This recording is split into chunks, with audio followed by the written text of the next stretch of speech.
everyone. Welcome back. My name is Lily.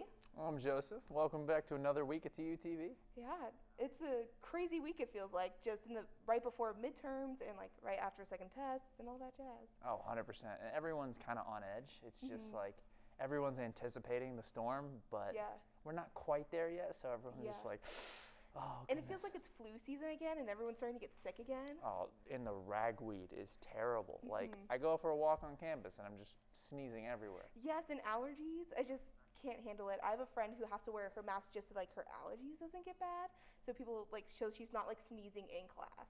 That could be a move. I need to start doing that, like going out for walks, wearing my mask. Just like, no, guys, it's not because of COVID. I wish it was, but like it's because I'm allergic to everything.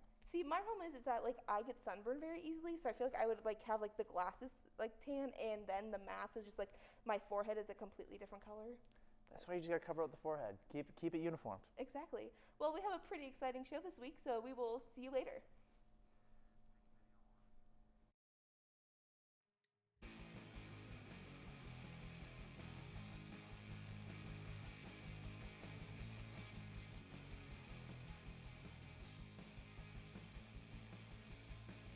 Hello world, I'm Christopher DePalma. And I'm David Jeffalone, and let's get right into the news this week. The United States Food and Drug Administration recently proved the Pfizer vaccine when it comes to distributing booster shots for those 65 years or older. However, the Moderna and Johnson & Johnson vaccines have not yet been approved. The CDC recently issued a recommendation stating that those who are 65 years and older receive a booster shot 6 months after their second dose. This decision has sparked debate between scientists on whether or not the CDC should approve booster shots for the Moderna and Johnson & Johnson vaccines. Dr. Helen Keep Tallow, an associate professor of medicine at Vanderbilt University, stated in an interview with NPR that, quote, "Unfortunately, the Johnson & Johnson vaccine is down in efficiency to 71% amongst all age groups, while the Pfizer vaccine has only dropped in efficiency for those who are 65 years and older." An unnamed 36-year-old man was arrested in southeast London on suspicion of the murder of school teacher Sabrina Nessa. Nessa was a 28-year-old who is thought to have been murdered at around 8:30 p.m. on Friday of last week. She was thought to have been taking a trip to the local pub in her town. The loss of Nessa inspired widespread discussion from news outlets and social media on the topic of women's safety in London. Nessa's sister, Jabina Yasmin Islam, said in an interview, quote, "We did not expect that something like this would ever happen to us. I urge everyone to walk on busy streets when walking home from work, school, or a friend's home. Please keep safe," end quote. Established by True Blue Neighbors in Sharp Chapel, the University of Tulsa's food pantry is open and accepting donations from all TU students. Speaking on the food pantry, Emmeline Alvizio, a worker at the TU food pantry, said, quote, "It's there to feed people in the TU community. They can also send resources for applying for SNAP," end quote. The TU food pantry accepts donations of microwavable foods or canned goods. The food pantry is located in La Fortune Dormitory, and the donated goods can be dropped off to a person inside of the dormitory Monday through Thursday from 3 to 7 p.m. Speaker of the House, Nancy Pelosi, has pulled out on her $1.2 trillion infrastructure proposal. This proposal included funding for updating airports, fixing roads and bridges, and environmental remediation, amongst other things. Pelosi stated in an interview, quote, "I'm never bringing a bill to the floor that doesn't have the votes," end quote. This is in reference to Democratic progressives resisting the proposal. Progressives were in favor of the $3.5 trillion spending legislation proposed earlier this year and pushed back on the newer, smaller proposal. Facebook has announced that it is putting forth efforts to lower the volume of political content on its websites. The business conglomerate put out a statement during a press conference stating that they will, quote, "de-emphasize political posts and current events content in the news feed based on negative user feedback," end quote. Facebook was put under fire by news outlets and the public during the 2016 election as widespread political misinformation was put on their platform via advertisement and promotions on Facebook posts. How do you feel about the spending bill? It seems like they have a deadline on Thursday. It seems like we're shutting down the government like every year. It's getting more and more common, isn't it? Oh yeah, for sure. I hope we can get something done by Thursday, because I know a lot of people do depend on the services provided by our government. Yeah, definitely. It's just really a shame that we keep putting things on pause because of our differences. I wish we would just take action now. Of course. Well, thank you for watching the news segment this week, and we'll see you next week. Stay chilly.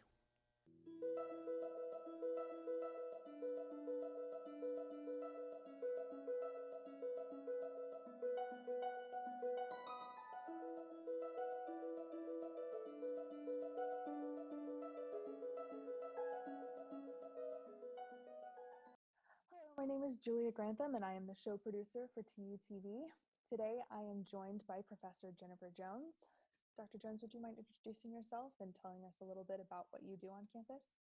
Hello, I am Dr. Jennifer Lynn Jones. I am a visiting assistant professor here at TU in the Department of Film Studies, and I tend to teach a range of classes, including production and studies type courses.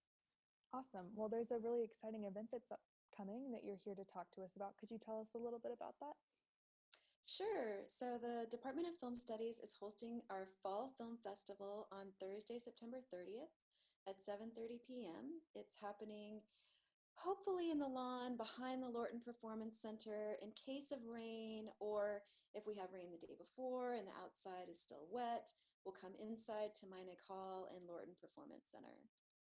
Okay, awesome. So was the choice to have it outside, is that something that is traditional for the TU Film Festival, or was that a decision that was made for COVID purposes? Well, it's something that's actually happened outside traditionally, as a sort of outdoor screening, which is always fun, and especially when it's still just warm enough to be outside in the evening, but not cold enough yet to where you want to go inside.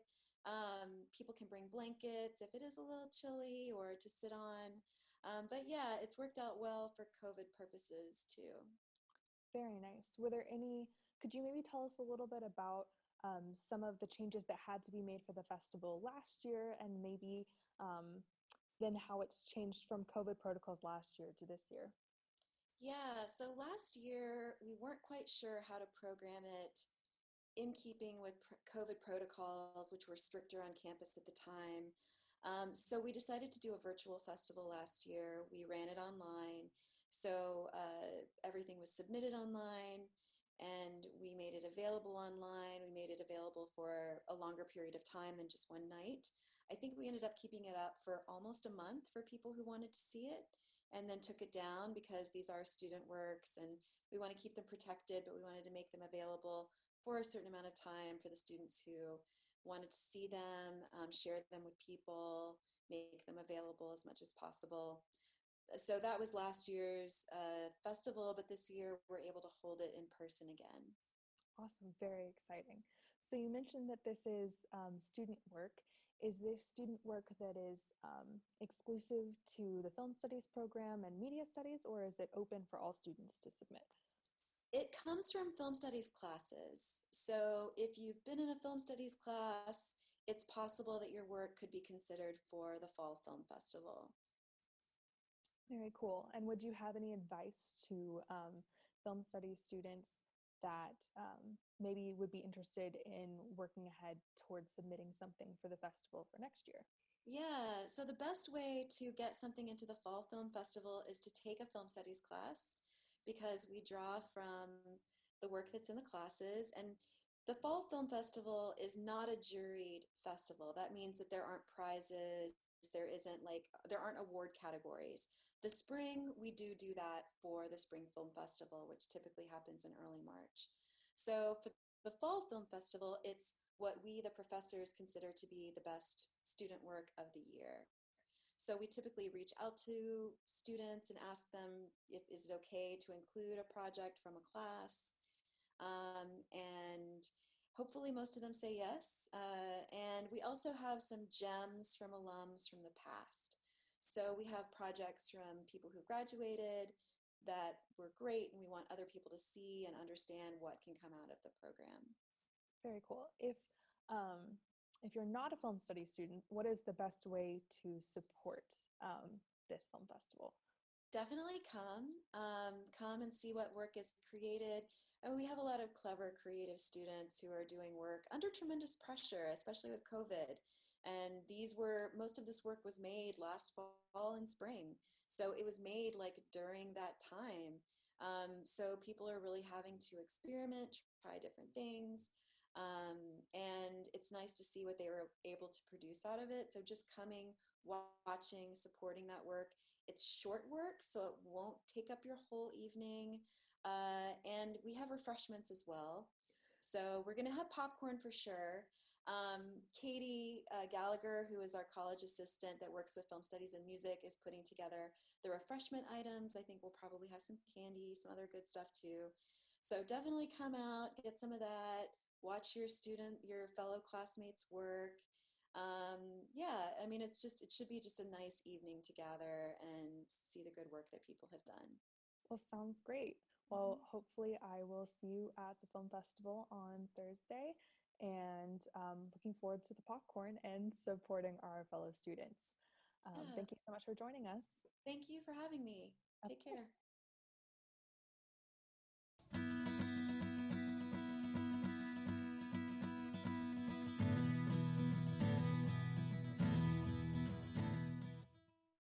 Hello, welcome to TUTV. I'm Erin. And I'm Brenton. Hey, we got some exciting stories for you guys this week. Let's jump right into it. Tulsa football beat Arkansas State at home last Saturday. Coming into the game, Tulsa had not had a win this season.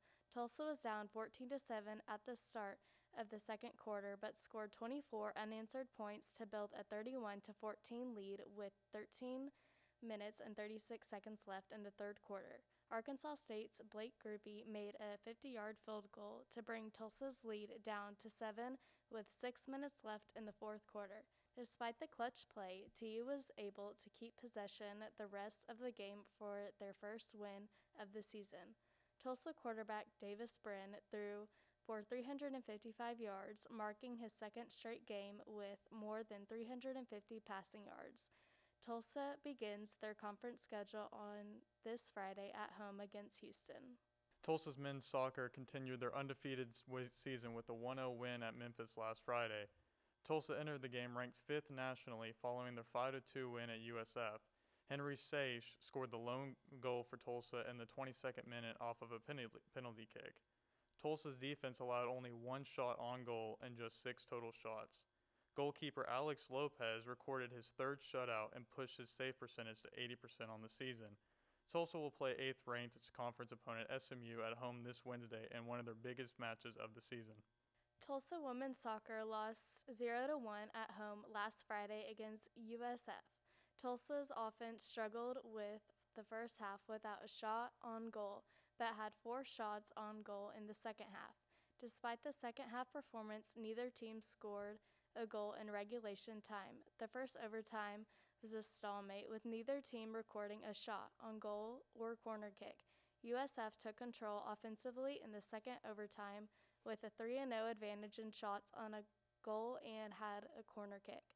With a minute and 24 seconds left in the second and final overtime period, USF's Madeline Penman-DeStarn rebounded her own shot and scored to give USF the win.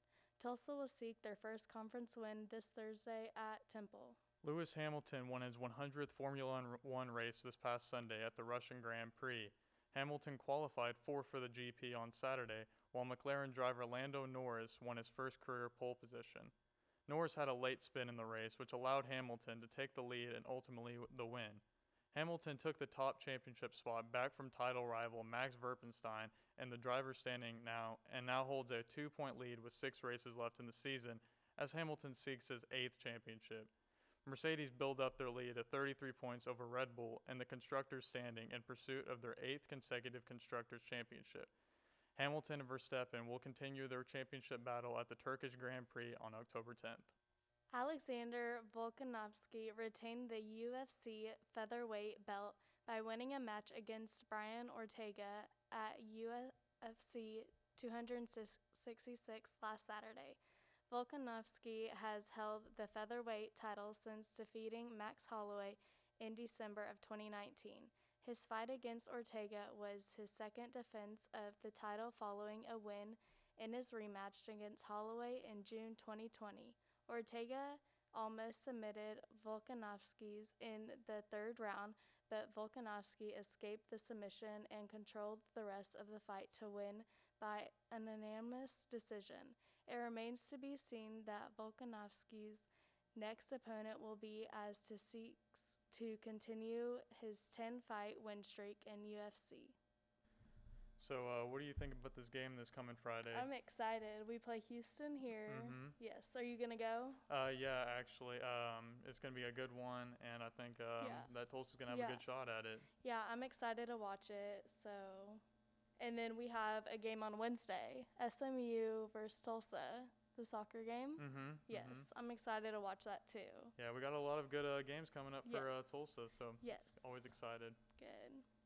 All right.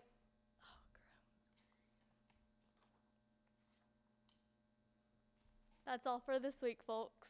Stay warm, guys, and we'll see you next time.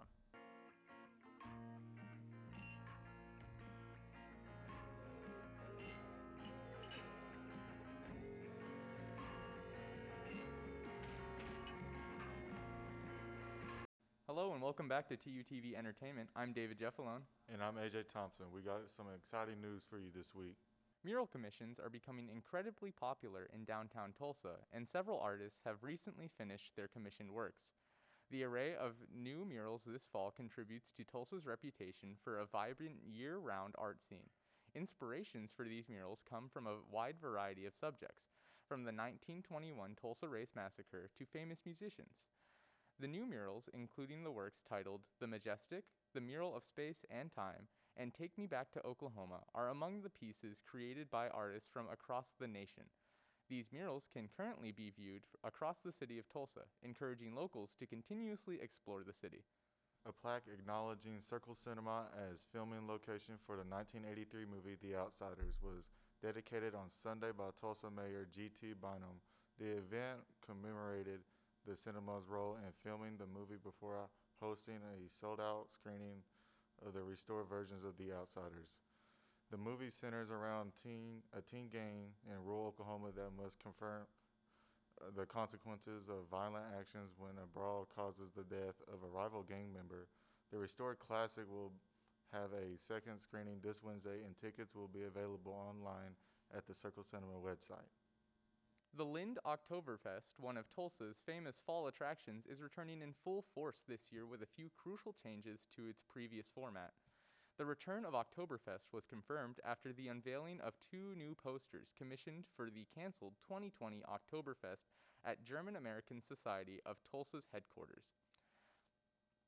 Changes to parking and purchasing conduct were also announced at the unveiling. All purchases must be made using credit cards or Apple Pay and Google Pay. There will be no parking at the event grounds. To compensate for the lack of parking, the Lind Oktoberfest will shuttle services that run across the city to transport guests to the ground. The Lind Oktoberfest will be held from October 21st through October 24th. A local clothing designer will be competing to win $250,000 on the upcoming season of Project Runway. Megan Ferguson, creator and owner of Atia Ali Company, will be one of the 16 featured contestants in the 19th season. Ferguson, when asked about her fashion worldview in 2019, said, quote, "Everyone seems to have her or his or her own look that they are comfortable with. That's what I want my clothes to have. Fashion should be comfortable as well as check." End quote. Season 19 of Project Runway will air on Bravo Network starting on October 14th. The infamous Netflix show Tiger King is returning for its second season. Tiger King, Murder, Mayhem, and Madness released early last year and told the story of Oklahoma native Joe Exotic and his murder plot against animal rights activist Carol Baskin, who owns Big Cat Rescue in Florida. Baskin recently spoke out against the new season of the show and has been openly critical of her portrayal in the series since it released. It is currently unknown which characters from the first season will be making a return. Tiger King to season 2 will premiere on November 17th on Netflix. So, have you ever seen the movie The Outsiders? Yeah, I did. I actually had to watch it for class in high school. I think we all had to watch it for class, but I think it was good reasoning behind it. I really enjoyed the movie, and I might actually show up to that. So, how about you? I think I don't know if I have time in my schedule, but it'd be cool to watch the movie again. I haven't seen it in a while. Did you know that S.E. Hinton actually went to the University of Tulsa? No, I didn't. That's actually quite interesting. That's probably why our English department is so highly rated. So. Mm-hmm. You know, I think it's nice that we get to have a little piece of that culture here. But yeah, that's nice. Thank you guys for watching TUTV this week. We'll see you next week. Okay, so what is your feelings on season 2 of Tiger King? I didn't watch season 1, honestly. Really? When it came out during the pandemic, I clicked on the trailer. I'm like, yeah, no, I'm not that desperate yet. I heard it was interesting. I heard it was cool. Yeah. No judgment to anyone who watched it, but Yeah. Not for not you. for me. Not Yeah. for me. Was I'm there- more excited about Ozarks. Have you seen Ozarks? No, what is that one about? Oh my goodness! So it's about this guy who is a drug or a money launderer for Mexican drug cartel. Oh. And Netflix actually just released their season 4 trailer yesterday. Oh my gosh, So okay. I'm pretty hyped about that. But Dang. Did you watch Tiger King? Okay, yes. I was like knees deep into Tiger King, like I guess not like culture, but like the TikToks. Like I just got so invested in their lives, and I was like, because whoever took over, I can't remember his name, but whoever took over Tiger King's zoo, he was building a new one next to the Choctaw Casino. I've forgotten what town. I'm like, I just want to know if it happens, but now like I don't know what the town is, and I do not want to rewatch it to re-know the information. But I'm just, hopefully I will know more. And I watched the reunion episode, and I was like, this is great. Was it directed by, not directed, was it hosted by David Spade? I don't know. I can't remember. I feel like it's a David Spade kind of thing to do, but I don't think he did. Definitely a David Spade kind of thing to do. Oh Yeah. my goodness.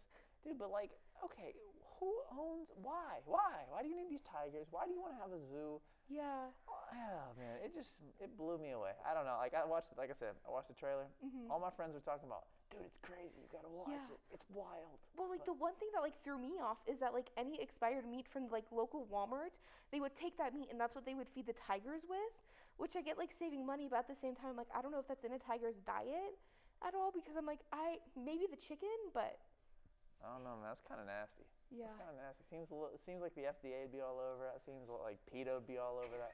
Where is PETA? PETA did get I involved. haven't heard anything from PETA in like years. It was, goodness. Yeah. I don't even know at this point. I mean, like, we're not allowed to drink out of straws anymore because that's going to help save the universe. Not that you people are like driving cars that get like 5 miles to the gallon, but we're not going to get into all that. Well, on For that another week note, at TUTV. well, we will see you next week. We hope you enjoy the rest of your week. Make sure to get enough sleep, and we will see you next time.